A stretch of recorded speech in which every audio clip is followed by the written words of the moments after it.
આમાં જે વડીલો છે એને ખબર છે કે 50 વર્ષ પહેલાં આખા ભારતમાં 2 જ ફ્રૂટ મળતા, જમરૂખ ને કેળા.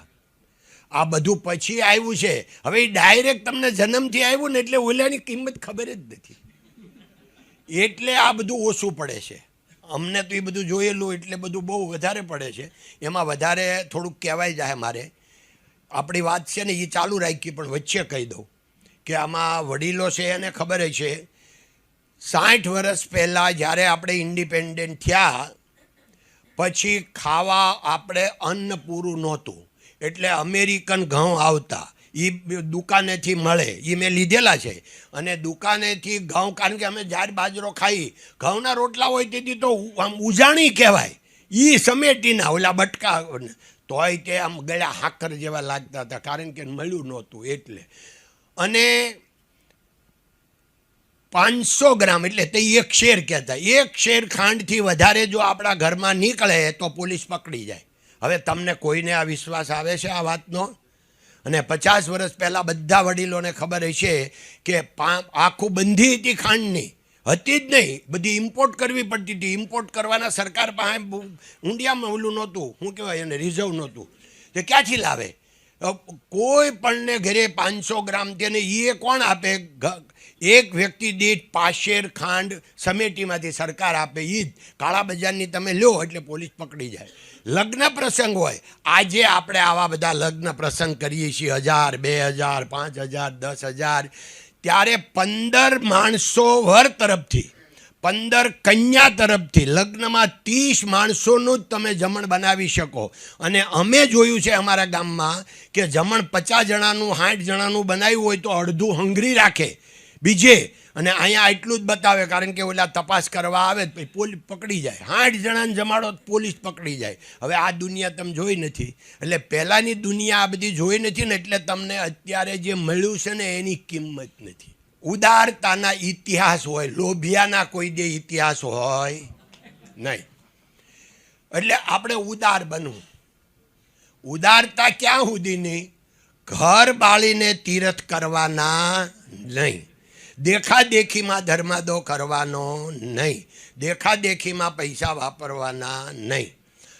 આપણી પાસે 100 રૂપિયા હોય અને આપણે પછી પરોપકાર માટે 10-20 રૂપિયા વાપરીએ બરાબર છે, એમાં કુટુંબનો પણ હક છે. એટલે 100 રૂપિયા હોય તમે પછી ફકીર બની જાઓ ને 100 આપી દો તો આપણે હાવ ખોટા, કારણ કે આપણું એકનો નથી એમાં હક, એ મૂડીમાં આખા ફેમિલીનો હક છે. પણ અત્યારે તો શું છે, 2% ગવર્મેન્ટે CSR નાખ્યો, એમાં જ આપણે હાલ આવે છે, એમાં એડજસ્ટમેન્ટ કરી પાછા 2%માં. તું મને ચેક આપ, તું મને રોકડા આપજે, હું તને આમ કરું. અરે હા, એવી દયામણી સ્થિતિ આવે, ક્યાં પહોંચે આ સમાજ? 2%માં હાલ આવે છે તો કેવી રીતે પ્રગતિ થાય? ઓછામાં ઓછા 10% રૂપિયા વાપરવા જોઈએ. સુખનું સરનામું. સ્વામિનારાયણ ભગવાને 250 વર્ષ પહેલાં લખ્યું છે કે ખેડૂતની, એને તો ખેડૂત માટે, કે અમારા જે ખેડૂત છે એણે કાં તો 10મો ભાગ આપવો, એને તે ટકાની જ ખબર હતી નહીં, આપણને હવે પડી. એટલે સ્વામિનારાયણ ભગવાને લખ્યું કે 10મો ભાગ આપવો. પણ જે એકદમ પરિસ્થિતિ ખરાબ હોય એણે 20મો ભાગ આપવો. 20મો ભાગ એટલે 5% થયા, તો એણે 5% આપવા. હવે આપણને આ તો 250 વર્ષ પહેલાં કહી ગયા છે. હવે આપણને એમ લાગે છે, તો હું એમ કહું કે કોઈ પણને પૈસા વાપરવા હોય શરૂઆત જ કરવાની, ખબર? ઘરથી. એટલે ઘરેથી હું તો કોઈ દિવસ આપણા દીકરા દીકરીને પૈસાની ના પાડવાની નહીં, કદી પણ હિસાબ લાય ભાઈ. આ 100 રૂપિયા લઈ ગયો, 100 રૂપિયાનો હિસાબ સાંજે આપી દેવાનો. 1000 લઈ જા, 1000નો હિસાબ આપી દેવાનો. 10,000 લઈ જા, 10,000નો હિસાબ. એ બગડે નહીં, ધ્યાન રાખવાનું.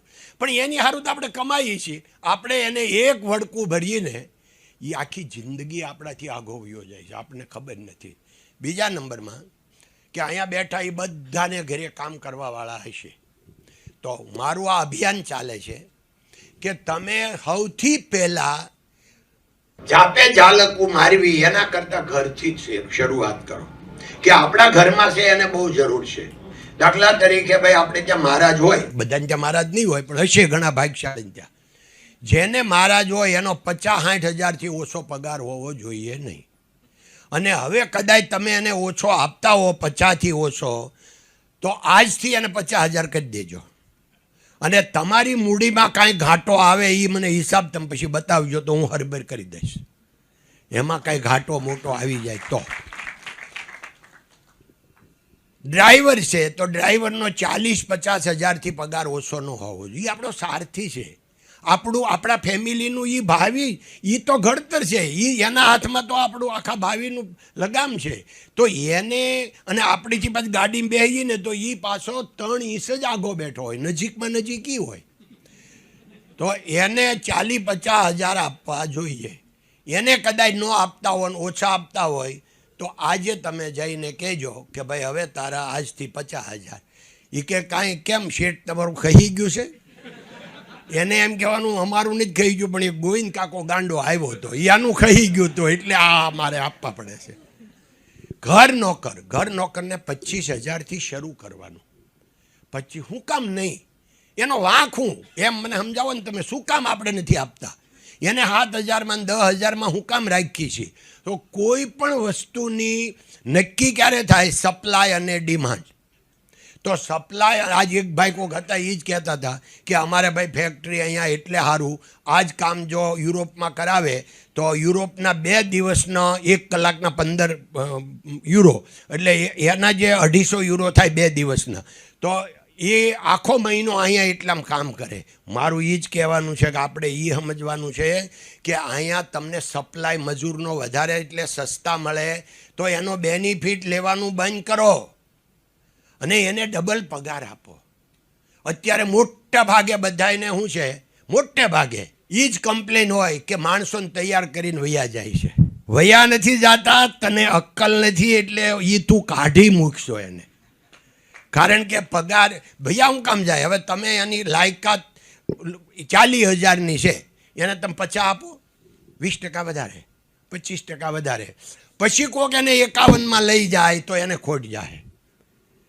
આપણને નહીં જાય, ભલે લઈ જાય, છૂટ છે. આ ગોવિંદ કાકાના આજના વિચારો નથી. આ 30 વર્ષ પહેલાં એક મારા મિત્રનો દીકરો 2nd જનરેશન આવ્યું હતું ને, એ મને એમ કહેતો કાકા ફલાણાને તો હું બતાવી દઈશ, મારા 4 મેનેજર એ લઈ ગયો. તો મેં કીધું, બધી મેં એની વાત સાંભળી, ખાલી થવા દીધો, અડધી કલાક એ ભાઈને સાંભળ્યો.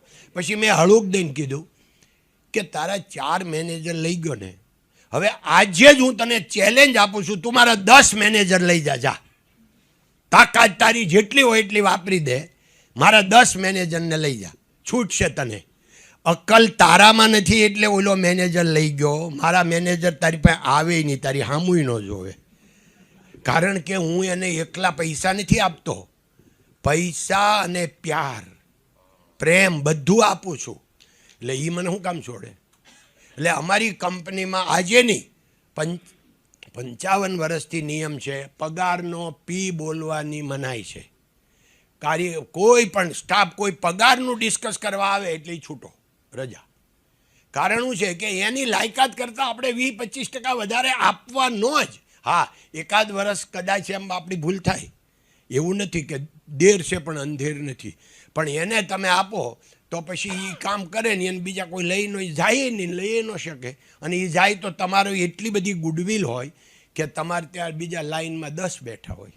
બીજું, આપણે ટ્રેન કરીએ અને બીજા માણસો લઈ જાય તો એનાથી સારી વાત શું? એટલે તમે એક માણસને ટ્રેન કર્યો, તમે એને કામે ચડાવ્યો, એના આખા કુટુંબનું આખી જિંદગીભરનું તમે ભલું કર્યું, એને સ્કિલ આપીને, તો આટલું મોટું આનાથી બીજું પુણ્યનું કામ કયું હોય? जब हम धंधा करते हैं तो मार्जिन ऑफ प्रॉफिट क्या रहना चाहिए? क्योंकि आपने शून्य से सृजन किया है. एक समय था जब मैं 10% मार्जिन कमाने से ज़्यादा लेता था तो मुझे लगता है ये तो गलत है, ये तो गलत है. लेकिन वो 10% से सर्वाइव नहीं हो पाता है. तो अपने को नफ़ा कितना मिलना चाहिए धंधे में? અમે લોકો છોકરાઓને જે બહાર મોકલીએ છીએ એના પાછા કારણો છે કે અમારી પાસે એક બેનિફિટ પણ છે. પછી એટલે એની આખી સિસ્ટમ બનાવી, ને સિસ્ટમ બનાવી એટલે મારા દીકરો 18 વર્ષ પહેલાં ગયો હતો, એની યુટ્યુબમાં કથા છે રૂપિયાની કદર, ઓછામાં ઓછા 100 સામયિકમાં ત્યારે આવેલું, અને હૈદરાબાદી ગયો હતો. એટલે એની સ્ટોરી એવી છે, કૃષ્ણકાંતભાઈ ઉન્નડકરે લખેલી છે. આજે હું વાંચું ને 18 વર્ષ પછી આજે પણ હજી હું રોઉં છું એ સ્ટોરી વાંચતી વખતે, એટલી ઇમોશનલી છે. નકર મને જ ખબર છે કે મારો દીકરો હતો ને હું હતો ને મારી હું સ્થિતિ